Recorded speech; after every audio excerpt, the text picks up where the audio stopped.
Hello, j'espère que vous allez bien, que vous êtes en pleine forme. Je vous retrouve aujourd'hui pour une petite vidéo que j'ai eu envie de partager avec vous qui pourra peut-être vous aider. Je vais vous parler des 5 choses que j'aurais voulu savoir en démarrant. Donc c'est des choses qui m'auraient fait gagner du temps, éviter de gaspiller de l'énergie et qui m'auraient épargné, je pense, pas mal de frustration. Donc j'espère que ça vous sera utile et on va commencer par le premier point. Les glucides ne sont pas vos ennemis. Et oui, les régimes low carb ont été super à la mode, un petit peu moins maintenant et encore, ils ont la vie dure. Et malheureusement, les glucides sont quand même la source de carburant principale de votre corps et de votre cerveau. Donc non, les régimes low carb, donc faibles, très faibles en glucides, ne marchent pas mieux que les autres. Il faut savoir que d'une manière générale, tout type de régime vont fonctionner à peu près de la même manière sur un laps de temps assez court et quasiment tous à la fin vont aboutir à un échec, donc généralement à une reprise de poids, voire davantage de kilos que ce que l'on a perdu. Donc on ne tire pas un trait sur les glucides, particulièrement lorsque l'on s'entraîne. C'est un substrat énergétique, donc votre source de carburant principale, votre corps en a besoin et votre métabolisme aussi, et votre apport en glucides va vous permettre aussi d'avoir un corps capable de délocaliser vos réserves de graisse. Donc ça n'est pas en coupant vos glucides que vous allez brûler plus de gras, mais c'est en consommant la quantité adéquate en fonction de votre besoin que vous allez avoir un corps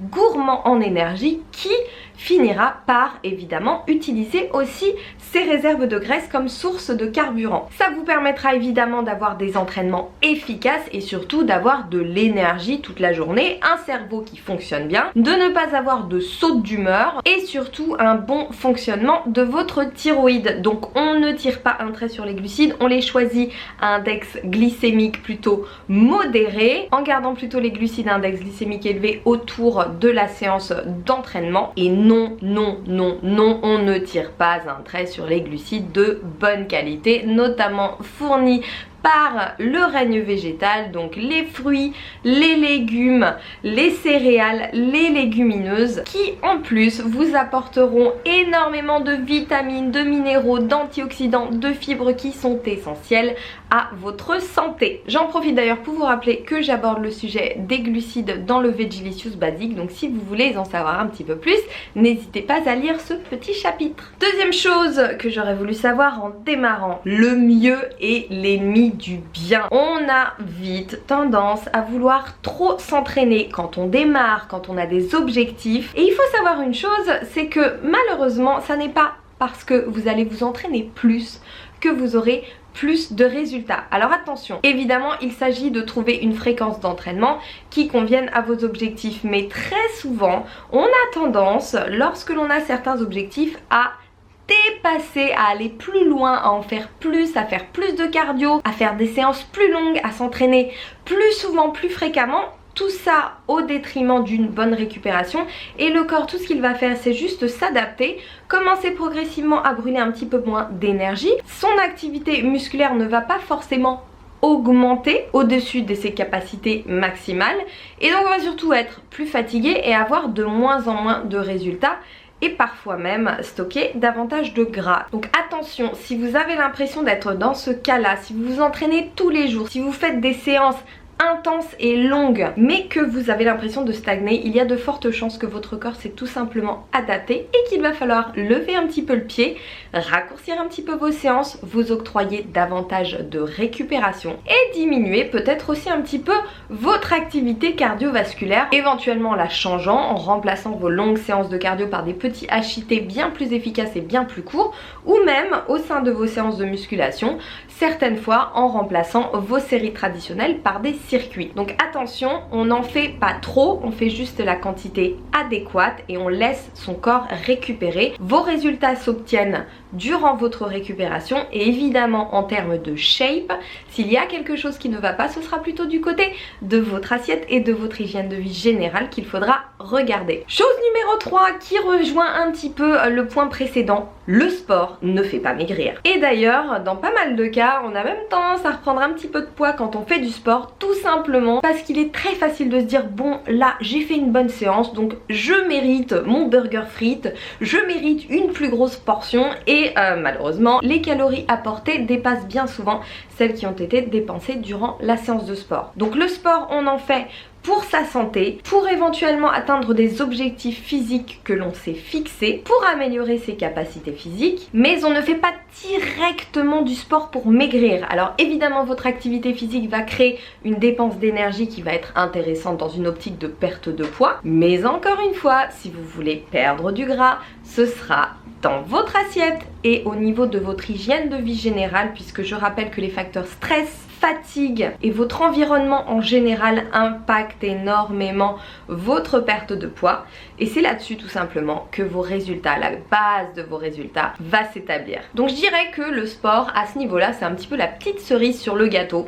Donc dans la même optique, on ne fait pas une méga séance dans la journée pour se dire ouais ce soir je vais me faire un méga cheat meal, donc là il faut que je fasse 4 heures de cardio. Non, faites-vous une grosse séance, le lendemain aussi évidemment, mais ne vous servez pas de vos séances de sport comme excuse pour manger plus ou pour rattraper des apports caloriques trop élevés et trop répétés. Point numéro 4.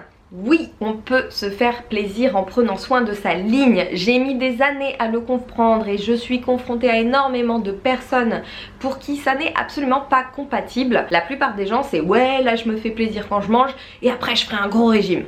Non, essayez de faire les deux en même temps parce que sinon vous allez passer votre temps à vous lâcher et après à vous restreindre et à vous lâcher et à vous restreindre. Donc c'est pas génial au niveau du corps humain parce que lui il aime bien la régularité. Ça génère beaucoup de frustration et en plus ça peut générer au fur et à mesure des comportements un petit peu obsessionnels vis-à-vis de la nourriture qui sont franchement pas sains et absolument pas bons ni pour la shape et encore moins pour le bien-être émotionnel. Donc on évite et on cherche tout simplement à se faire plaisir en mangeant de bonnes choses. Premier point, votre palais va évoluer au fur et à mesure que vous allez commencer à manger des aliments moins transformés, moins saturés en sel, en sucre, en gras.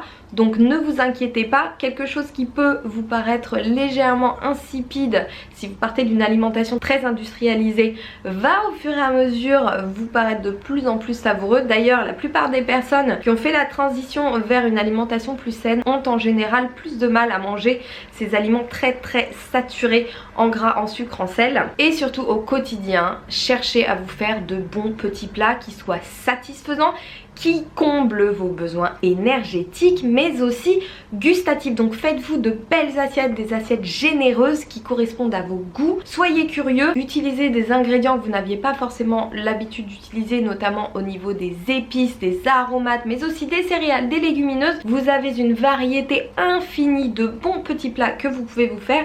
C'est d'ailleurs pour ça que j'ai fait les Vegelicious et que je vais continuer à en faire. C'est aussi pour ça que je partage toutes les semaines des recettes avec vous. Donc c'est à vous de jouer, c'est dans votre cuisine que ça se passe. Il faut que vous preniez un petit peu de temps, il faut que vous y consacriez un petit peu d'attention et d'énergie. Mais au final, je vous garantis que le petit effort en vaut largement la chandelle. Donc oui, se faire plaisir au quotidien, c'est possible, tout en atteignant ses objectifs physiques et en prenant soin de sa ligne. Dernier point, le plus important, apprendre à se connaître plutôt que de suivre aveuglément les méthodes, les modes, les courants et les choses qu'on vous dit un petit peu partout, y compris ce que je vous dis aussi. Il s'agit de votre corps et le corps humain est une chose quand même relativement complexe, donc il mérite de s'y pencher un petit peu.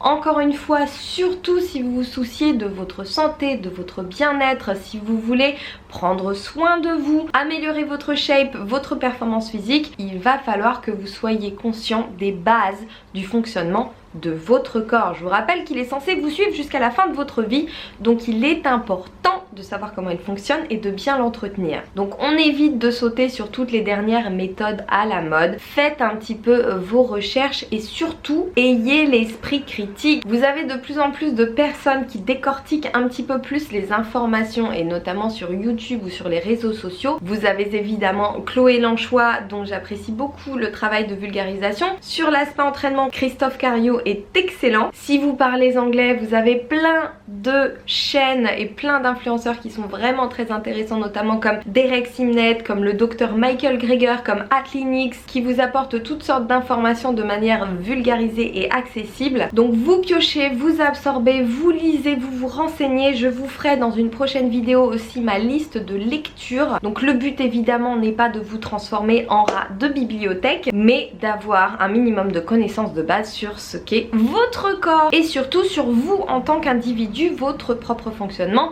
vos propres besoins, votre propre psychologie. Donc tout simplement renseignez-vous et apprenez-en davantage sur vous. Voilà, c'était mes 5 petits conseils que j'aurais voulu savoir 10 ans auparavant avant d'essayer toutes sortes de régimes low carbs et de méthodes d'entraînement. J'espère que cette petite vidéo vous a été utile. Je reviens très bientôt pour une prochaine vidéo avec la liste de mes lectures. J'ai aussi pas mal de petites choses pour vous qui vont arriver ici même. Je vous tiendrai au courant. En attendant, bien sûr, prenez soin de vous. Je vous fais des gros bisous et je vous dis à la prochaine.